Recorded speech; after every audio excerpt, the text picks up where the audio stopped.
उत्कलस्थ समदेश देश नास्ति मोहित से जदा जदा ही धर्मस्य ग्लानि भवति भारत अत्युत्थानं अधर्मस्य तदात्मानं सृजाम्यहं परित्राणाय साधूनां विनाशाय चतुष्कृतं धर्म संस्थापनार्थाय संभवामि जुगे जुगे। भगवान अवतरण केतले करती ना जितेबाला ग्लानि देखा पृथ्वी जो ग्लानि देखा दिए भगवान अवतीर्ण हुए तेरे प्रभु निराकार नराकार हे चतुर्थ स्कंद भागवत लिखाई जो रावण समस्त को नहीं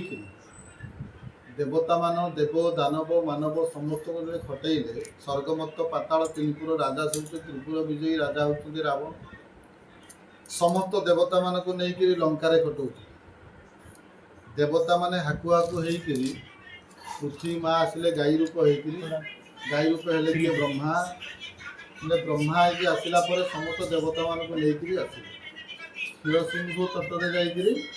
प्रार्थना कले समस्त देवता माने प्रार्थना कले केमिति ना जाइकिरी गाई रूप होकर कहते माया सोर अभिरूप कांदई चौदिग चाही विधाता निकटे मिलिला निज वेदना जनाइला विधाता सुनीता विकल संगे घेनिले देव बल सर्वे हईले कमुख डाकिले नारायण रख समस्त देवता माने कहले हे नारायण रक्षा कर रक्षा कर रक्षा कर किंतु शंकर भगवान किसी न आगे बाहरी पड़े शंकर कहले शंकर हई सर्वया आगे गोविंद आगे बाहरी पड़े क्षीर सिंधु प्रथम बाहरी पड़े किए समस्त तो भगवान को प्रार्थना कले शंकर जो थे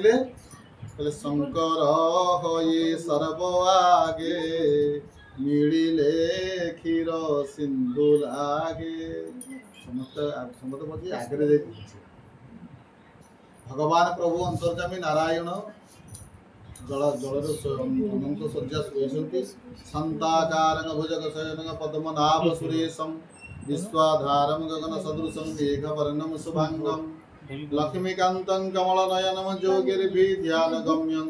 वंदे विष्णु भवभयरम सर्वलोकैकनाथम। प्रभु अंतर्जामी नारायण कहले कौन होती देवता ना प्रभु कौन है ना ना कहीं आसी कांदुच कहीं मत स्मरण कल कहीं ना प्रभु आपको जापर ना भगवान कहले मुझे जानी